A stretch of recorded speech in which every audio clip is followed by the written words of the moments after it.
envíe su buena palabra, su consejo, que Él revele siempre, hermanos, a través de su palabra, revele siempre su propósito en nuestras vidas. Levantemos nuestras manos y oramos. Bendito Padre que estás en los cielos, muchas gracias por esta bendición de poder estar delante de tu presencia. Gracias por la bendición, Señor, ahora de poder abrir tu palabra. Envíala a nuestros corazones, Señor. Revela tu pensamiento, tu propósito. Revela tu gloria en nuestras vidas, Señor. Que tu Espíritu Santo lleve cautiva nuestras mentes, nuestros corazones hacia ti, Señor. Y aún por medio de tu palabra envía salvación y vida eterna. Sana a los que están enfermos, fortalece a los débiles, levanta al caído y da victoria al que está luchando. En el nombre de Jesucristo, a ti la gloria y la honra para siempre. Amén. Gloria a Dios. Continuamos con el estudio del libro de Efesios. Y hoy vamos a empezar el capítulo 2. La epístola del apóstol San Pablo a los Efesios, capítulo 2, del verso 1 en adelante. Capítulo 2, verso 1, dice la palabra del Señor: y Él os dio vida a vosotros cuando estabais muertos en vuestros delitos y pecados, en los cuales anduvisteis en otro tiempo, siguiendo la corriente de este mundo, conforme al príncipe de la potestad del aire, el espíritu que ahora opera en los hijos de desobediencia, entre los cuales también todos nosotros vivimos en otro tiempo, en los deseos de nuestra carne, haciendo la voluntad de la carne y de los pensamientos, y éramos por naturaleza hijos de ira, lo mismo que los demás. Pero Dios, que es rico en misericordia, por su grande amor con que nos amó, aun estando nosotros muertos en pecados, nos dio vida juntamente con Cristo. Por gracia sois salvos. Y juntamente con Él nos resucitó, y asimismo nos hizo sentar en los lugares celestiales con Cristo Jesús, para mostrar en los siglos venideros las abundantes riquezas de su gracia en su bondad para con nosotros en Cristo Jesús.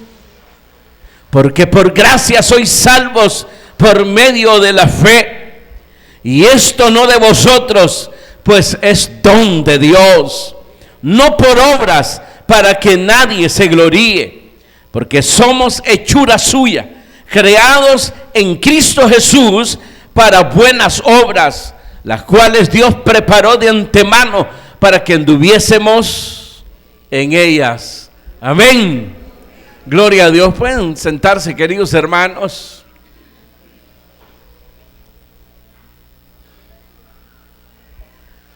En ese capítulo 2, el apóstol San Pablo nos muestra cómo opera la salvación. Cómo opera la salvación en aquellos que fueron escogidos antes de la fundación del mundo. Según, hermanos, el verso 4. Escogido y luego ser predestinados para ser adoptados hijos suyos, según el versículo 5. Ahora Pablo nos enseña, hermanos, que esos que Dios escogió y predestinó, a ellos les ha dado, dice ahí, la salvación. Y nos muestra, hermano, esa operación de nuestra salvación. Dice ahí que nuestra operación opera a través de la gracia de Dios. Gracia, hermanos, en Cristo Jesús. Es decir, hermanos, que Cristo, hermanos, está ahí la gracia, la misericordia, el amor de Dios. Cuando usted se pregunte, hermanos, si realmente Dios lo ama, piense en el Señor Jesucristo, porque ahí Dios mostró su amor. Es decir, que no fueron palabras vacías de que los amo, pero cada quien se salve como pueda, o como está el dicho por ahí, sálvese quien pueda, y el que logre tal vez quizás llegar hasta el final, vamos a ver. No fue así. En el plan de Dios de salvación, la cual se nos revela aquí en este libro, en esta epístola, es, hermanos, de que nuestra salvación primero no dependió de las circunstancias, que no fue una casualidad, sino que Dios, desde antes de la fundación del mundo, nos escogió, dice aquí las Escrituras. Y para aquellos que no estuvieron en este estudio, en el verso 4 dice, según nos escogió en él, el capítulo 1, verso 4, según nos escogió en él antes de la fundación del mundo. En el verso 5, en amor, habiéndonos predestinado para ser adoptados hijos suyos por medio de Jesucristo. Amén. Entonces ahora nos muestra, hermanos, que esa salvación, lo que opera ahí es la gracia de Dios en Cristo Jesús. Como dice aquí el verso 1, y Él, hablando de Dios, el Padre, y Él os dio vida a vosotros cuando estabais, ¿qué? Muertos en vuestros delitos y pecados. Aleluya. Entonces, a los que Él escogió para predestinarlos, lo que hace es absorberle, hermanos, sus pecados. Es decir, perdonar sus delitos. Es decir, la Biblia dice, por cuanto uno pecó, todos pecaron. Y por cuanto todos pecaron, todos estábamos destituidos de la gloria de Dios. Es decir, todos fuimos encontrados culpables. Y dice la Escritura que todo lo encerró bajo pecado. Todo. De tal manera que ni las obras podían, hermanos, darnos méritos para tal vez así, hermanos, ganarnos la salvación. Sino que todo lo encerró bajo pecado. Todo. Para mostrar su gloria, para mostrar su poder, para mostrar su amor y su misericordia en nuestras vidas. Por gracia sois salvos. Diga gloria a Dios.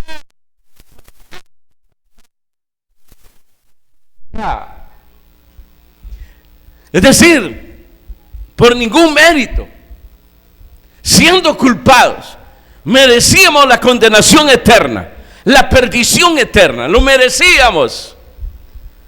Pero Él derramó su gracia en nosotros a través de Jesucristo. Fíjense que Dios, hermanos, le demostró y todavía le demuestra al hombre a través de los siglos que por sí mismo, hermanos, no pueden hacer nada, no pueden ser salvos. Yo quiero que lea conmigo lo que dice en el libro de Romanos capítulo 2. Romanos capítulo 2. Me dice un amén cuando lo tenga. Ponga atención ahí en la lectura. Verso 12. ¿Qué dice ahí? ¿Qué dice? Porque todos los que sin ley han pecado, sin ley también perecerán. ¿Se da cuenta que no nos excluye a nosotros? Bueno, el que va a ser condenado son los que están bajo la ley, porque a ellos se les reveló la ley y se les indicó que no debieran de pecar, como dice ahí, no adulterarás, no cometerás homicidio, etcétera y etcétera. Pero como todo lo encerró bajo pecado, entonces la sentencia es que todos los que sin ley han pecado, sin ley también perecerán. Y todos los que bajo la ley han pecado, por la ley serán juzgados. Porque no son los oidores de la ley los justos ante Dios, sino los hacedores de la ley serán justificados. Porque cuando los gentiles que no tienen ley hacen por naturaleza lo que es de la ley, estos, aunque no tengan ley, son ley para sí mismos, mostrando la obra de la ley escrita en sus corazones, dando testimonio su conciencia y acusándolas o defendiéndolos sus razonamientos. En el día en que Dios juzgará por Jesucristo los secretos de los hombres conforme a mi evangelio. Miren ahí cómo explica Pablo. Todo lo encierra bajo pecado. A los judíos les dio la ley para que se esforzaran. El que cumpla toda la ley será justificado. Pero nadie cumplió la ley. No podían cumplirla. Por más que se esmerasen, no podía. Porque el pecado, dice la Escritura, está esculpido en el corazón del hombre. Por eso dice que por naturaleza somos o éramos, ¿qué? Hijos de ira.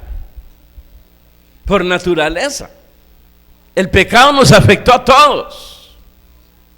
El pecado lo que hizo fue confinarnos, ¿cómo sería la palabra? Es decir, nos encarceló a todos y nos condenó a todos. Así de sencillo. Hasta que vino la gracia de Dios en Cristo Jesús. Entonces, a través de los siglos, y eso lo dice más adelante, que tuvo paciencia, dice el apóstol el apóstol Pedro, la paciencia de Dios a través de los siglos. Nadie se puede justificar delante de Dios. A los judíos se les dio la ley. Está bien, van a ser justificados si cumplen la ley. ¿Y qué dice ahí? No matarás, no adulterarás. ¿Qué más dice? No codiciarás. ¿Qué más? Ayúdenme. No robarás, ya lo dijimos. Honra padre y madre. Ahí está la ley. Y no la pudieron cumplir. Pero a nosotros como gentiles no nos hace mejores que ellos. Porque hay algo que actúa como la ley, nuestra conciencia. Ella nos aprueba o nos desaprueba. Usted le puede mentir si quiere a su abuela. Miéntale y le va a creer su abuela. Y estará dispuesto a meter, como dicen, las manos en el fuego. Pero la conciencia, esa no la puede engañar, ni se le puede sobornar. Cuando usted comete pecado, ¿se siente mal, sí o no? Lo niega y todo, y lo justifica, le dice al otro, no, yo no hice eso, que allá, que fue un chisme, que fue, etcétera, etcétera, etcétera. Pero la conciencia, ¿qué le dice la conciencia? ¿Qué le dice la conciencia a usted? ¿Ah?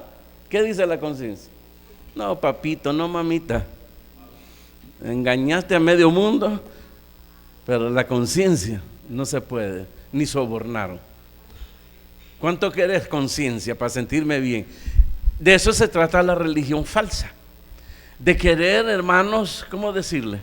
Que la gente se sienta bien. De eso se trata.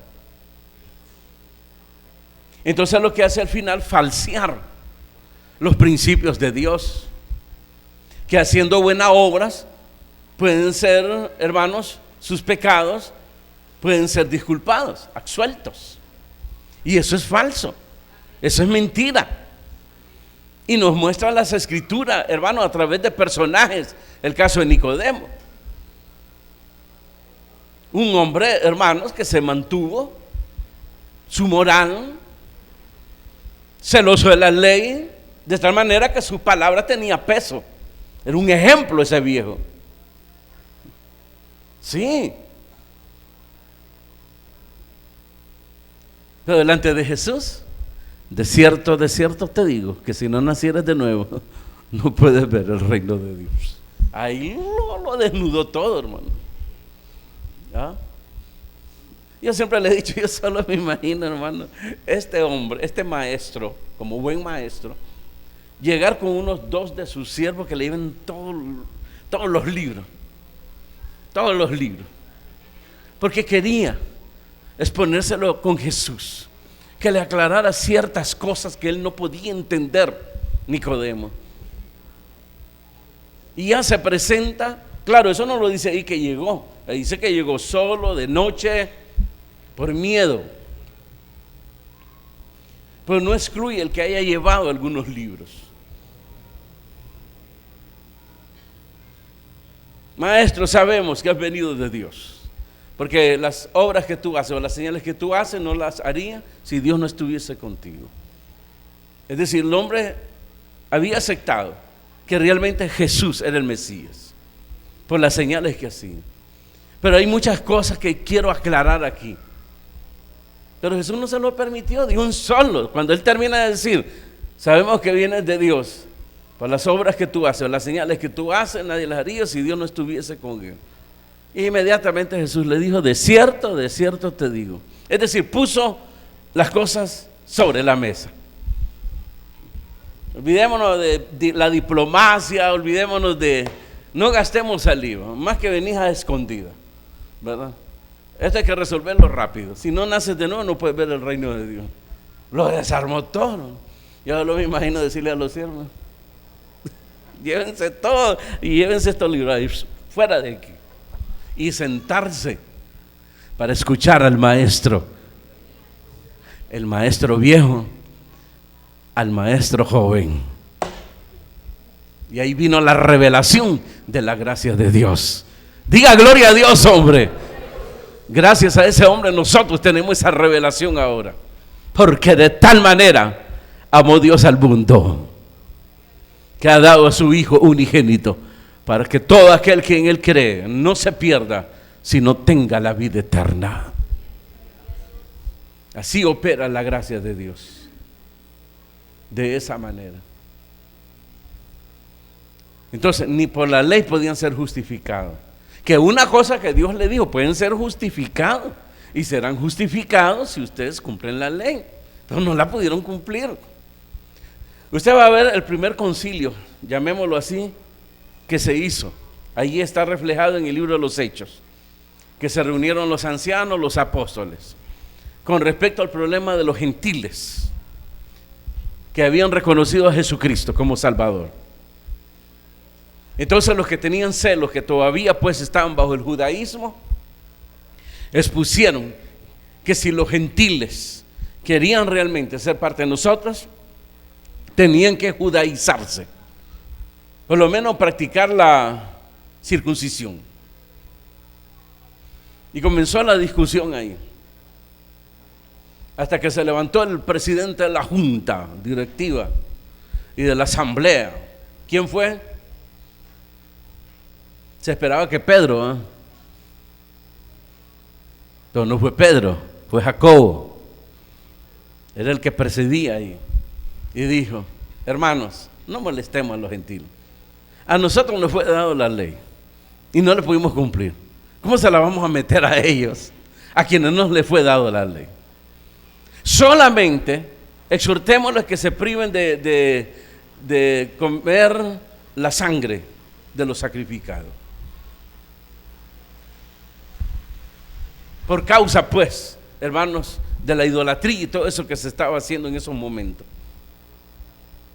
Eso fue lo que se les recomendó. Pablo llevó ese tratado a todas las iglesias, a los ministros. Porque Dios todo lo encerró bajo pecado. Entonces alguien dirá, ¿y entonces para qué joder sirvió la ley? Es decir, la ley no fue efectiva. ¿Cómo no? Vino de Dios, dado a Moisés por mano de ángeles, dice la Escritura. Tuvo su finalidad. ¿Y cuál fue la finalidad de la ley? Dígalo. Primero, mostrar que los hombres por sí mismos no podían encontrar la justificación delante de Dios para ser salvos. En segundo lugar, la ley, como decía Pablo, la ley lo que hacía era descubrirnos, desnudarnos delante de Dios, porque él decía, cuando la ley dice no matarás, entonces la ley lo que está diciendo es que soy homicida. Cuando la ley dice no adulterarás, la ley me está diciendo que soy adúltero. ¿Escucharon, adúlteros?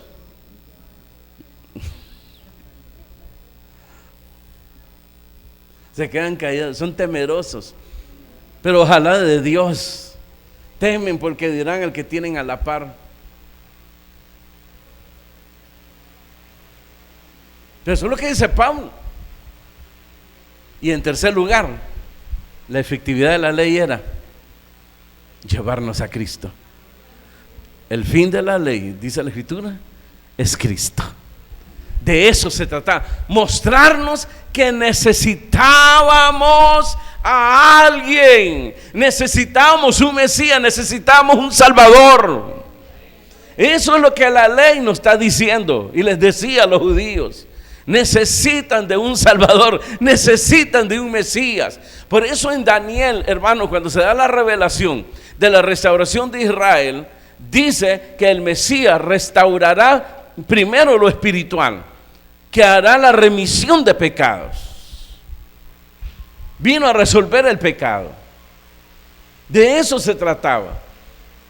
Y hasta el día de hoy, eso es lo que se está haciendo, restaurando las vidas, liberándolos de pecado. Expiación de pecado significa que fuimos liberados de las ataduras. Eso es lo que nos está diciendo ahí, que nos hizo libres para Dios, no para un libertinaje. Nos hizo libres para Dios. Fuimos restituidos. Estábamos muertos. Y así como Jesús llegó ante la tumba de Lázaro y lo llamó, resucitándolo, eso fue lo que hizo Dios a través de Jesucristo. Y por eso dice aquí en las Escrituras, allá en Efesios, y juntamente con Él nos resucitó, y asimismo nos hizo sentar en los lugares celestiales con Cristo Jesús, para mostrar en los siglos venideros las abundantes riquezas de su gracia en su bondad para con nosotros en Cristo Jesús. Por gracia sois salvos.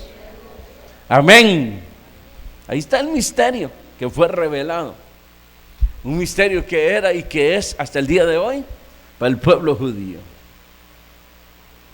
Es un misterio. Y para el mundo religioso es un misterio. Porque creen en Dios, dicen ellos. Creen en Cristo, dicen ellos. Y creen en su muerte expiatoria. Creen en su resurrección.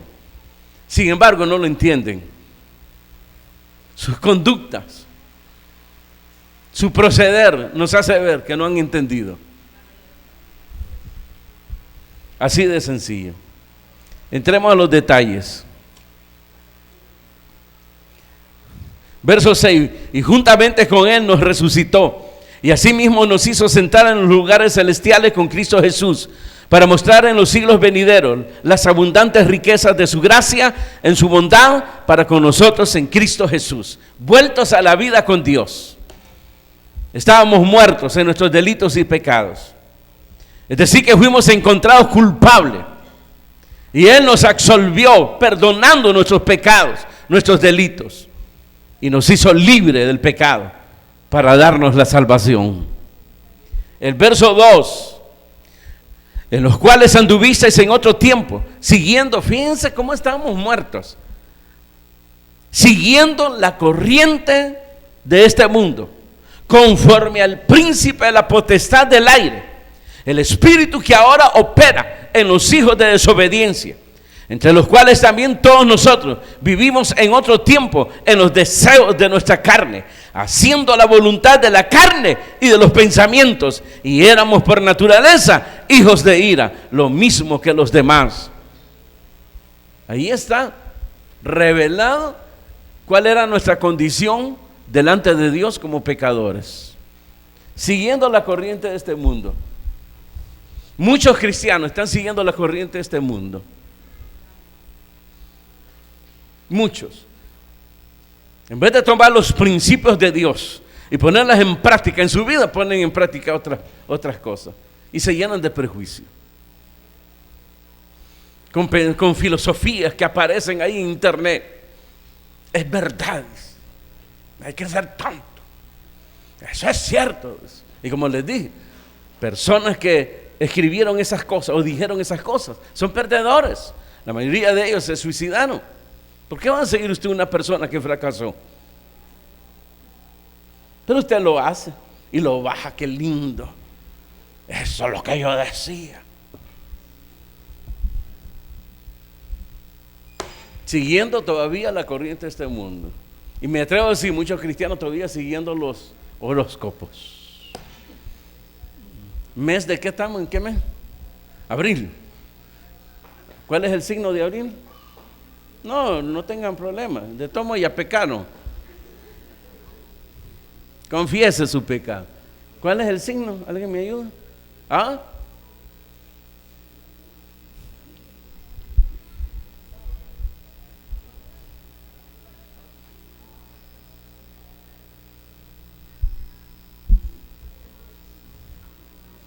Silencio.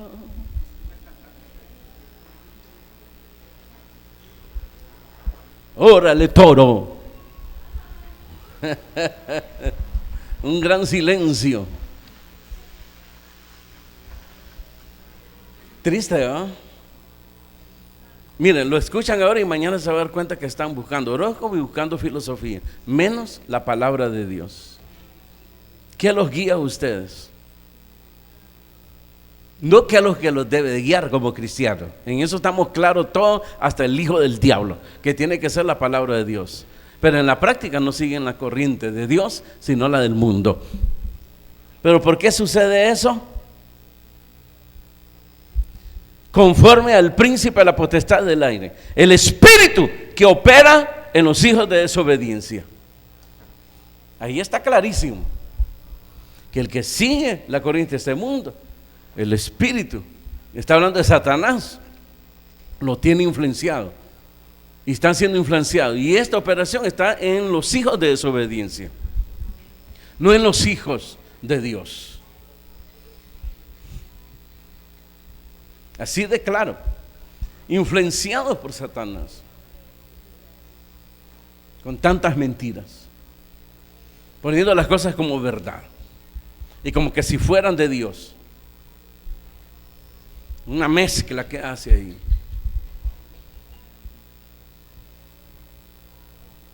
Pero esto sigue. Entre los cuales también todos nosotros, verso 3, vivimos en otro tiempo, quiera Dios, ¿verdad? Que así sea usted el de esto. Vivimos en otro tiempo, ¿qué dice? En los deseos de nuestra carne, haciendo la voluntad de la carne y de los pensamientos.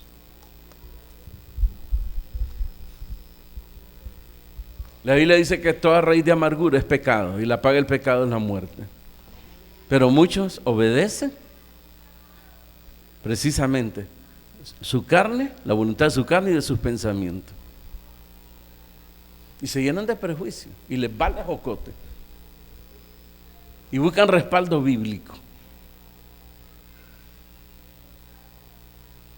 Así de sencillo. Y por eso dice, hijos de ira. Porque eso está en la naturaleza humana, en los hijos de ira. Chismes, raíces de amargura, mentiras. Esos son los deseos de la carne y de los pensamientos. Es decir, las concupiscencias de la carne. Están atados, están dominados por Satanás. Miren Santiago cómo describe ese sometimiento. Lea, busque Santiago. Santiago usted lo va a encontrar antes de la epístola de San Pedro, después del libro de Hebreos. Es decir, todas las Biblias lo tienen. Santiago.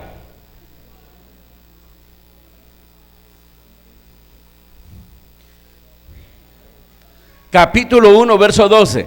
Bienaventurado el varón que soporta la tentación, porque cuando haya resistido a la prueba, recibirá la corona de vida que Dios ha prometido a los que le aman.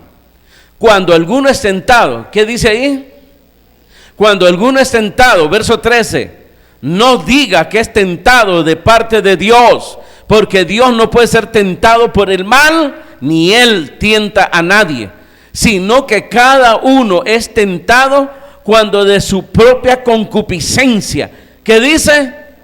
Es atraído y seducido. Seducido es que ha sido vencido, está dominado. Lo dominan los deseos de la carne y de sus pensamientos. Obedecen a los deseos de la carne, obedecen a los pensamientos, sus pensamientos. Porque están vencidos, seducido es vencido. Fue vencido por el mal.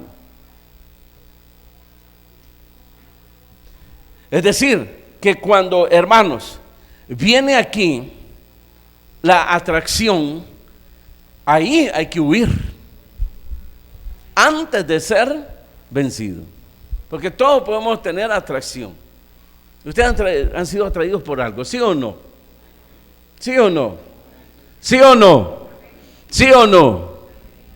Pecadores, malvados. Ya decía yo y se quedan callados todavía. Ahí hay que salir en carrera. El ejemplo nos da José.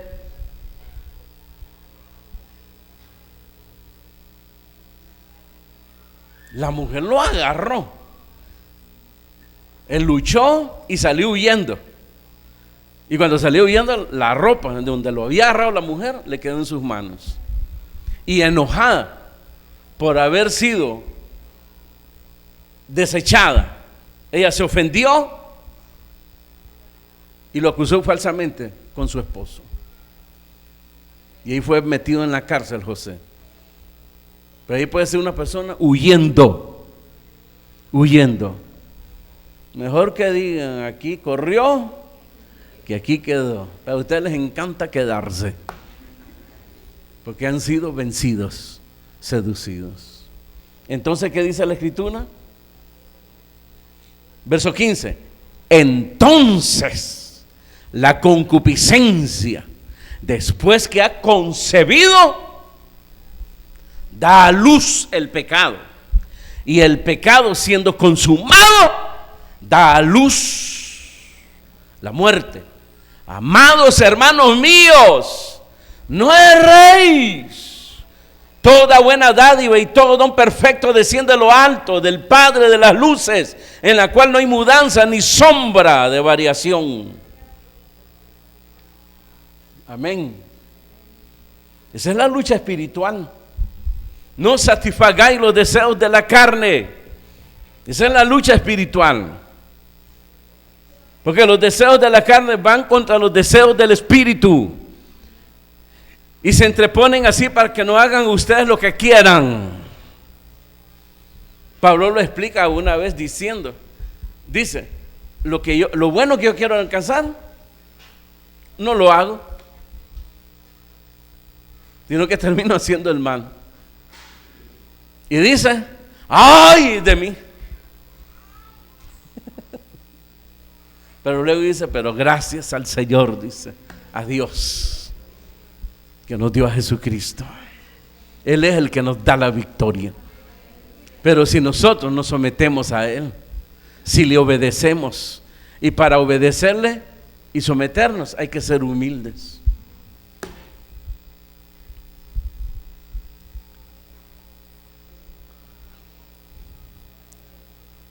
Los deseos de la carne, haciendo la voluntad de la carne, los pensamientos. Y éramos por naturaleza hijos de ira, lo mismo que los demás. Esto quedó en el pasado. Esta práctica debiera haber quedado en el pasado para la mayoría. Y no lo sueltan. Siguen arrastrando la vieja levadura, al viejo hombre, en la cual somos llamados a despojarnos de ello. Amén. Pero Dios, verso 4, pero Dios, que es rico en misericordia, por su grande amor con que nos amó, aún estando nosotros muertos en pecados, nos dio vida juntamente con Cristo. Por gracia sois salvos. Y ahí está lo que es la gracia. Verso 7, para mostrar en los siglos venideros las abundantes riquezas de su gracia, en su bondad para con nosotros en Cristo Jesús. ¿Cómo mostró esas riquezas? Por gracia sois salvos, verso 8, por gracia sois salvos, por medio de la fe. Y esto no de vosotros, pues es don de Dios. La gracia lo recibimos a través de la fe, pero aún Él nos ha dado la fe para que podamos creer y recibir la gracia de Dios. Por eso dice que la fe es un regalo de Dios. Eso va dentro del paquete de la gracia, que nos da la fe como un regalo. Esto no viene de vosotros, esto viene de Dios. Esas son, hermanos, las riquezas que hemos recibido de parte de Dios, y nosotros las estamos menospreciando. Este hermano me está viendo mal, mañana no vengo a la iglesia porque me mira mal, ya no voy a venir. Este hermano me sacó la lengua, ya no voy a venir. El otro me ofendió, me dijo que yo me ofendió, me siento ofendido, me voy de aquí. Miserables, miserables, que no valoran lo que Dios les ha dado, las riquezas abundantes de la gracia de Dios, porque Dios ha sido amplio. En esto se mostró el amor de Dios, en que siendo nosotros pecadores, Cristo murió por nosotros. Y nosotros, hermanos, todavía obedeciendo la carne y los pensamientos. ¿Qué le parece? Vamos a la iglesia, hermano. No sé, hoy no voy a ir, el domingo voy a ir. Miren lo que se perdió, ¿no? Porque estos son revelaciones. Esto es lo que necesita su alma, no su carne, su alma. Lo que necesitaba su cuerpo y ya le dio, porque la mayoría ya se hartó, ya comieron. Bueno, ustedes dicen que fue una mesada mientras viene la cena después del culto. Pero aquí estamos por lo espiritual. El alma necesita eso. ¿Por qué cree que el alma la tiene afligida?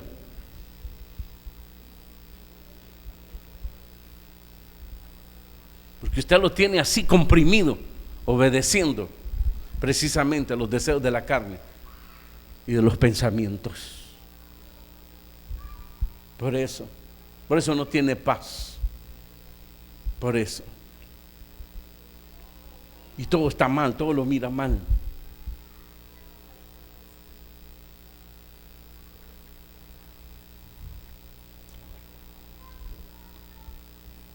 Porque por gracia sois salvos por medio de la fe, y esto no de vosotros, pues es don de Dios. Verso 9, no por gracia, no por obras, para que nadie se gloríe. Miren lo que hace la falsa religión: hacer obras para tener méritos delante de Dios. La verdadera religión es: hacemos obras como fruto de lo que hemos recibido de Dios, su gracia. ¿Se da cuenta de esa diferencia? Hacemos obras no para ganar méritos delante de Dios, mucho menos la salvación. La salvación es gratuita, Él la da por su gracia. Jesús pagó por nosotros. Las obras que hacemos o deberíamos de hacer, lo hacemos como fruto de lo que hemos recibido. El árbol se conoce por sus frutos. A eso se refería. La falsa religión: obras para alcanzar la gracia. Hay que hacer mérito. Cuando nosotros somos salvos por los méritos de nuestro Señor Jesucristo. Hacemos obras porque es fruto de lo que hemos recibido. Que ojalá usted sea dadivoso. Y eso es lo que se debiera de practicar en los grupos familiares. Pero no lo hacen. Hay una necesidad. Sí, el domingo vamos a pedir en la iglesia. Qué desgraciado, ¿eh? Qué desgracia. Cuando es la oportunidad de despojarnos. Es la oportunidad de la fraternidad. Es la oportunidad que nos da el Señor. Ustedes recordarán cuando juzgaron al Señor de permitir que aquella mujer derramara un frasco de perfume carísimo. Dijeron, esto se hubiera vendido y se hubiera repartido a los pobres. Qué piadosos. Qué piadosos esos hombres. No, Jesús le dijo, a los pobres siempre lo van a tener y siempre van a tener la oportunidad de ayudar. Como líder, como anfitrión, hay una necesidad. Despojémonos. Miren, yo ando los pasajes del bus, los líderes que van, hermanos, lejos y que necesitan para retornar a sus casas, necesitan tomar un bus. Yo ando lo del bus aquí. Aquí está. No me importa irme a pie. Aquí está. El ejemplo es el líder. Hermano anfitrión, ¿qué puede dar usted? La necesidad de qué es, necesita víveres. Ah, bien, yo acabo de comprar víveres. Tengo 5 libras de azúcar. Le voy a dar la mitad, son 2,5 libras. Tengo 5 libras de frijoles, le voy a dar la mitad. Son 2,5 libras. El chanchito que escondí cuando usted venía.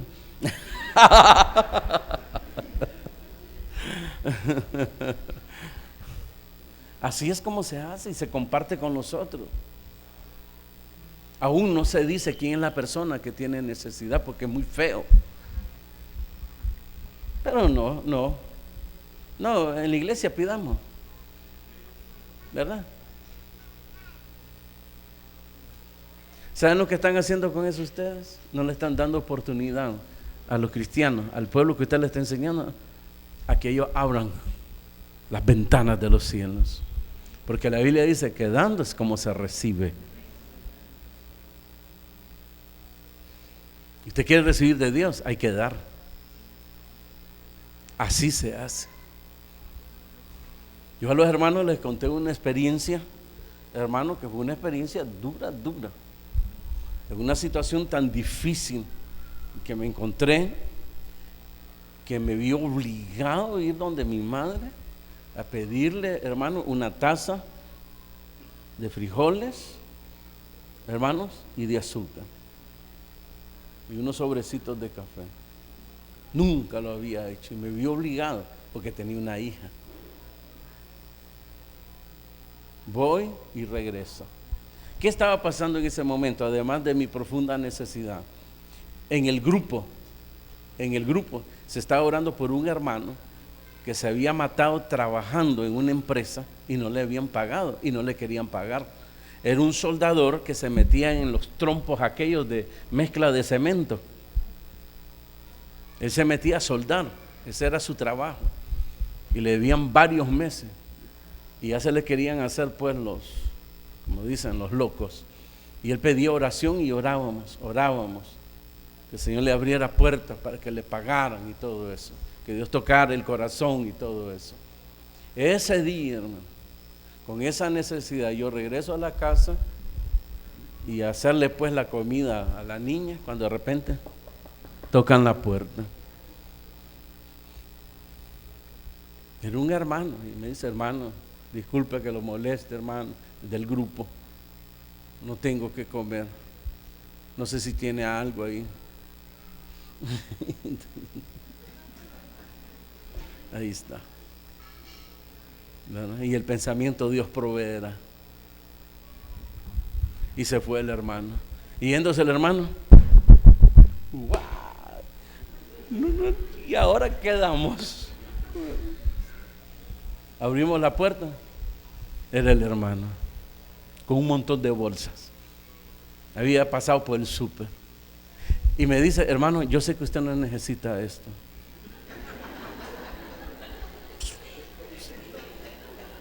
Pero no le voy a estorbar.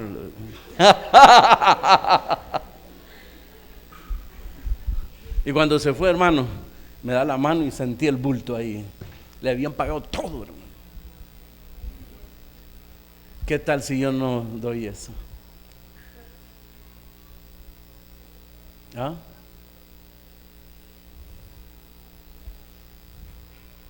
¿Y cuántas cosas, hermano? Cuando vine aquí, hermanos, ¿sabe cómo hacía el dinero?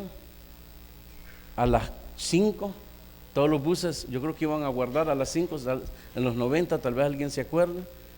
Y exactamente, yo viviendo enfrente de la escuela esta, Cayetana, pasaban tirando en paquetes los billetitos aquellos, moraditos, y unos rojitos,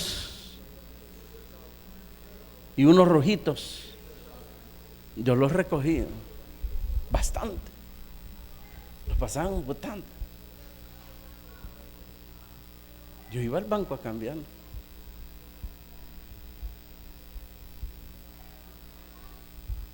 Y en la noche, para un grupo,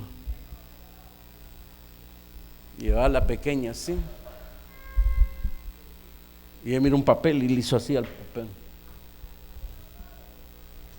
Recoge eso, y lo recogió. ¿Verdad? Y hasta Dios ordena hasta el diablo, hermano. Yo me acuerdo que una vez nos vamos al mercado, nos propusimos irnos a pie.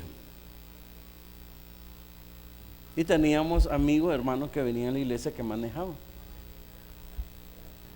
que iban al mercado. En el camino se paró alguien, hermano, súbase. ¿Para dónde va? Para el mercado. Me dieron ray. Al llegar allá, mi idea era decirle a una del Vigorón, que se había hecho amiga de nosotros, decirle que nos diera fiado. Mire, quiero hablar con usted, siéntese y nos sirvió. ¡Ah! ¡Qué vergüenza! Estaba ocupada. En eso llegó uno de una, entre comillas, iglesias, que es una secta. Y me hace así, y me dice, yo no sé, tómenme, dice, como enojado. Y yo lo agarro y me lo echo a la bolsa.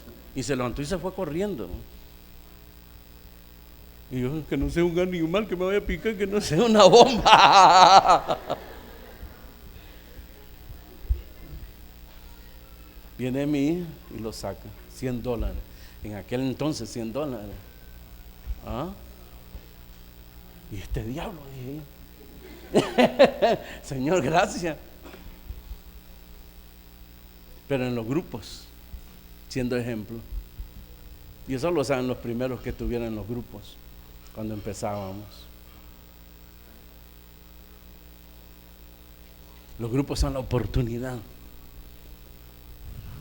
de mostrar esos frutos que hemos recibido de salvación. Obras, no para hacer méritos, sino para servir, para dar lo que hemos recibido de Dios. Por eso en los requisitos de los servidores, uno de los requisitos es que el servidor que sea llamado no sea avaro. Léalo. Uno de los requisitos. A esa actividad se mete transporte, la mayoría no quiere pagar. ¿Y por qué están cobrando? No estamos cobrando, hay que pagar ese bus. Que entre los servidores se hace eso. Y otros piden ray por otro lado por no pagar.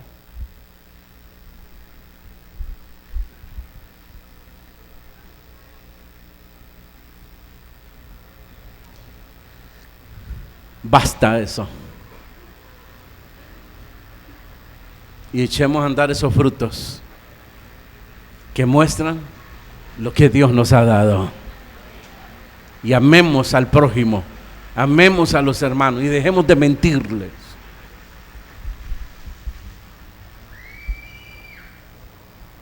Y aprendamos a perdonar. Y no nos llenemos de raíces de amargura, porque esa es una trampa del enemigo. Eso no lo pone Dios, lo pone el diablo. Y eso solo opera, dice ahí, en los hijos de desobediencia. Así opera la gracia de Dios, hermano. Así. A los que Él llamó, escogió, los predestinó para ser adoptados como hijos suyos. Ahora faltaba precisamente resolver nuestro estado delante de Dios. Éramos pecadores. Entonces Dios vino preparando la ofrenda, hasta que un día alguien, Juan el Bautista, dijo: he aquí la ofrenda de Dios, el Cordero de Dios que quita el pecado del mundo. Diga gloria a Dios. Cierre sus ojos, hermanos, y dígale: Señor, gracias. Por gracia sois salvos.